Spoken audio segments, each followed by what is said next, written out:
dear student. This is the third session for the chapter Database Management System. Till now we had studied so many topics, that what is database, why we need database management system, what is database languages, how many types of database languages are there, what are the plus point of using databases, and how we can share and import security on the databases. And on the practical end, we had studied the interface of the MS Access window, and also studies that how can you create your own database in MS Access. In this session, I will tell you that how you can create your table in MS Access and how can you enter the data and some more important topic. So now starting with the topic, that is how can you create your database with a table and how can you create a table. So now starting ahead, there are two options through which you can create the table in a database. So now I am going to tell you the first one. First of all, just there are two views in your database available that I had told you earlier. The first one is a design view and the second one is data sheet view. So now here I am going to discuss that how can you create a table with the help of design view in the MS Access. So as I told you earlier that when you create your database, you get a table. The table is empty, there is no any columns, there are only one column, that is ID. And what you can do, you can alter that particular table or you can create table by yourself. So this is the interface what you will get when you will create a single database. And here you can see there is a table, one name table is given. To open that table in a design view, you will have to right click on the table, one option, and from the pop-up menu select the design mode, and after selecting the design mode you will have this window on your screen. Okay, this is the window what you will get after clicking on the design view, and this view is called the design view. Now here it is written EMP ID and the data type. So this is the column name or the attribute what you want to store in your table. So for example, you are creating a database or a table for the employees. So the attributes according to the requirement. So now here we are going to store EMP ID, EMP name, EMP address, means name of the employee, address of the employee, and some other information what do you want to store.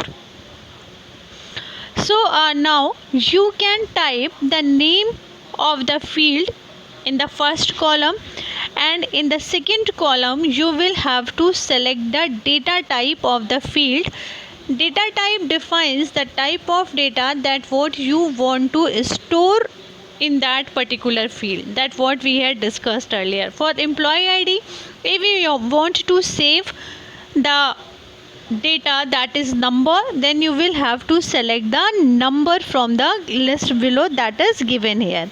And if you want to select the auto number, what will auto number do? It will get incremented itself.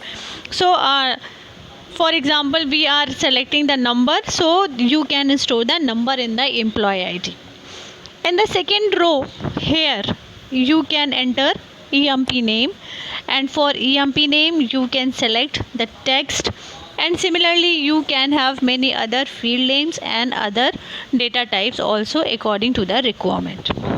Now when you are designing the table, it is important to select the primary key for the table, and you all know that the primary key is used to uniquely identify the record from the table. It is the field which contains the data that is different for every student, for every category, for everything. Now how can you select the primary key, or how can you assign the primary key to a proper field name? So just click on the column. When you will select any particular field, you can see that this is the yellow mark. It shows that this particular column is selected now. So first of all, select the attribute which you want to make the primary key. Then click on the primary key option that is available on the ribbon, like that.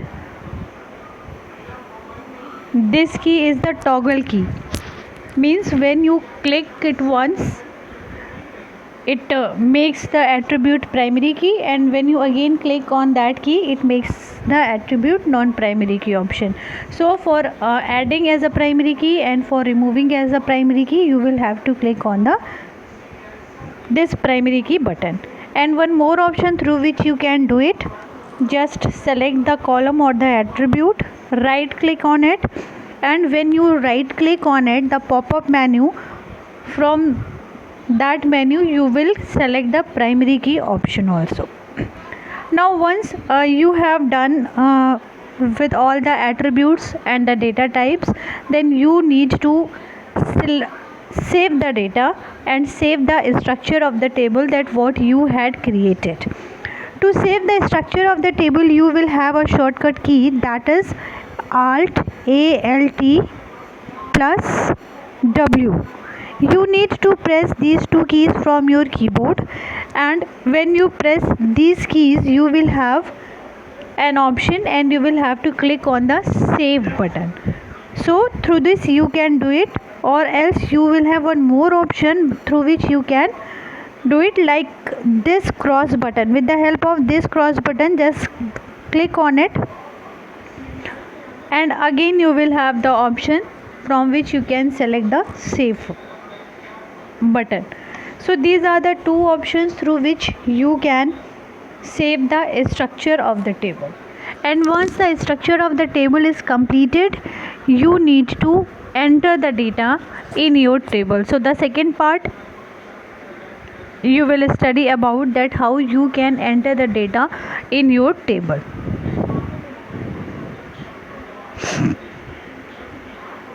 Now moving forward,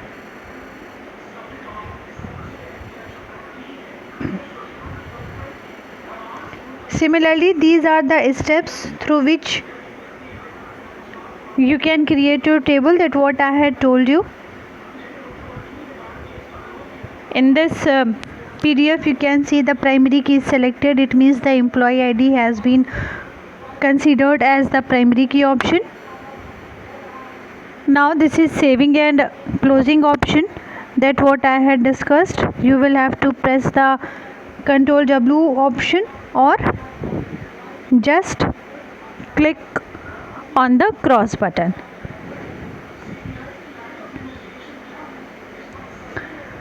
And from here onwards you will have the data sheet view. This view is called the data sheet view.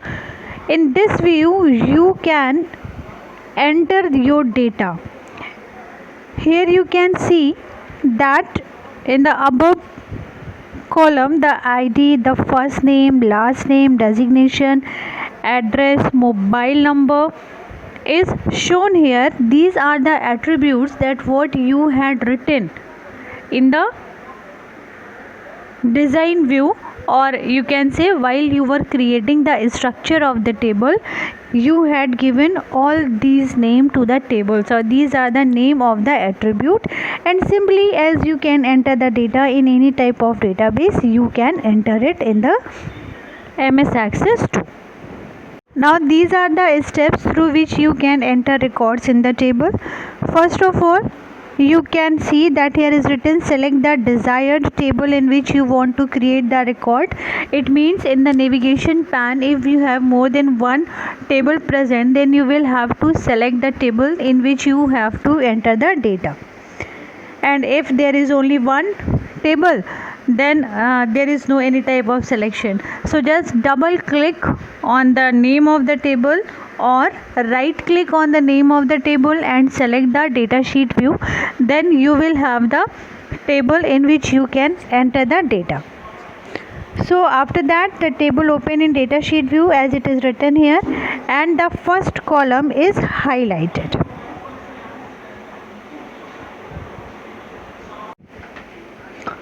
press the tab key on the keyboard. When you will press the tab key, your cursor will move from one column to another column. Type the name of the employee and whatever the attribute is given in the table. According to the attribute, you will have to enter the data, and then after entering the data, press the tab key. Each and every time when you will press the tab key, your cursor will move from one column to another column. And similarly, when the one row has been entered, the tab will moved or the cursor will moved into the next session. So this is how you can enter the data in the given table. These are the steps. It may be asked in your examination. Now the next is manipulating table and table data. Manipulating table means if you have to manipulate the structure of the table, means if you want to change the attribute in the column, or if you want to add any other attribute, or if you want to delete any attribute. So these type of changes is called the manipulation of the table, and it can be done in the design view. So as I told you earlier, then how can you move in the design view? So with those steps you can go to the design view, and simply you can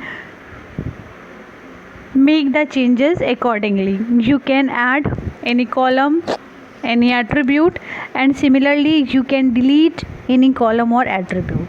Once you delete any column or attribute, the whole data in that particular column will be deleted. As you can see that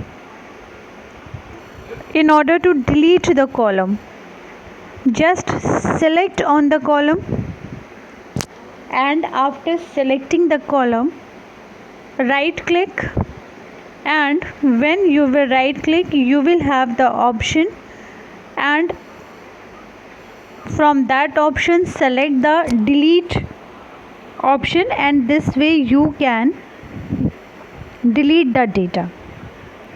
So this is how you can delete a particular field, and there are the steps through which you can delete it. Like I will read it out for you all. Like select the desired field that what you want to delete. Now right click, a context menu or a pop-up menu will appear, and select the delete rows option from the context menu, and this way you can delete the name of the field or name of the column. And this is the table after the deletion of the field. Similarly, as you can save the data before when you creating the structure of the table, so after the modification or the deletion of the table, you need to save the table again.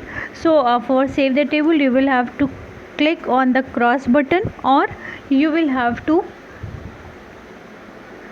press the Alt plus W from the keyboard, and after pressing it, you will have the dialog box, and from that dialog box click on the save button. Now this is how you can edit the record or delete the record. Means after the structure of the table, you will have to learn then how can you delete a record from the table, not the structure. So this is the way that how can you modify your table design. So just it is very simple. Just select the button, right click, and click on the delete record. You will have such kind of dialog box. You are about to delete one record, like you can see, and from here if you will click on the yes button, the records will be deleted. And if by mistake you had selected any other row that which you don't want to delete, then just click on the no button and your row will remain as same. So this is the simple way through which you can modify your table and your structure of the table. Student, you had created the structure of the table, you have entered the data in the table, And now the next topic that what I am going to discuss, that is query part, that how you can run query on the table. So before starting with the method, first of all you should know that what is query. Query is a sort of question or a sort of selection criteria that what we ask to the table in a form of question, and the table replied in the form of the required data. Now, in more simplified words, for example, in your register, in your attendance register, there are the name of all the classmates. Suppose that there are 50 students in a class, so in the attendance register there are name of all 50 students, their attendance record, and their percentage also is there in the register. Now if I ask to you or someone else asks to you that identify the name of the student who has above 85% marks, so what you will do, you will try to fetch the name of the student who has above 85% attendance, and you will write the name somewhere else on a paper and give it to me. So this is what we are manually handling the query in this form, in manual architecture. But when we are completing our table, when we are storing our table in the database management system, that we are asking the question or we are trying to fetch the desired record in the form of the query. And there are different type of queries through which you can fetch your desired record from the table.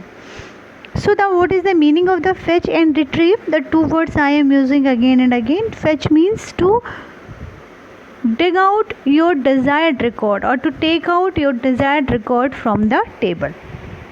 So there are 4 types of queries, and the language in which you are running the query or which you are writing the query in MS Excel is SQL. The full form of SQL is structured query language. So the first query, that is select query. So the select query is the common type of query, and that is the most common query that what you can use to select the data from the table. And in this query you will able to select the desired records from the table, as I had given an example to you. The next table is action query.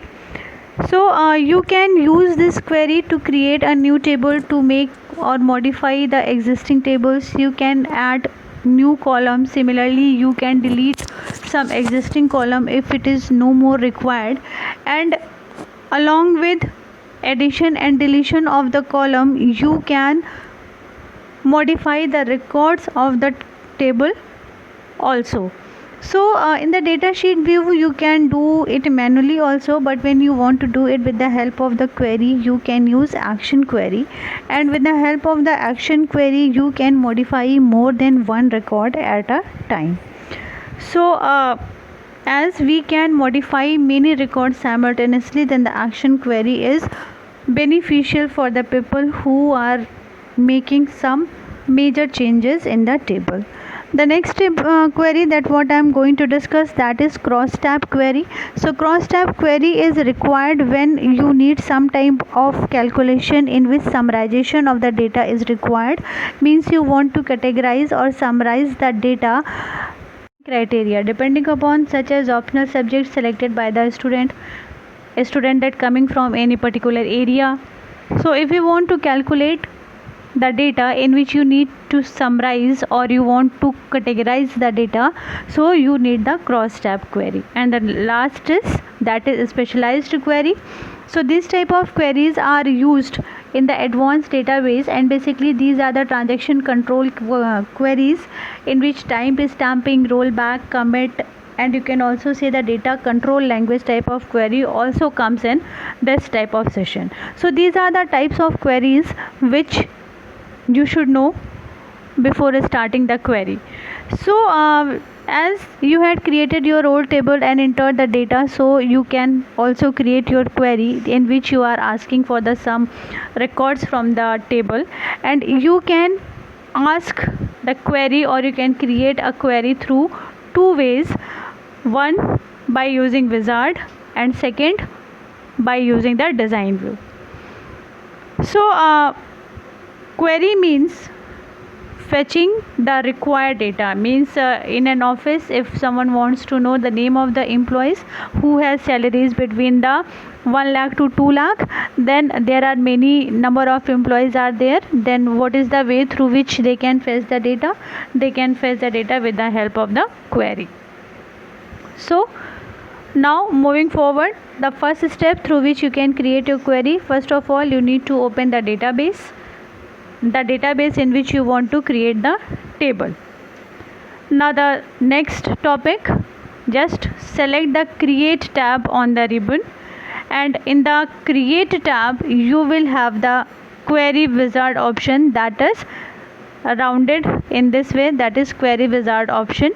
Select the query wizard option. So with the help of the query wizard option, you need not to design any particular type of data, just you will have the options and you will just click on it, and just only by the clicking on the option you will have the required query.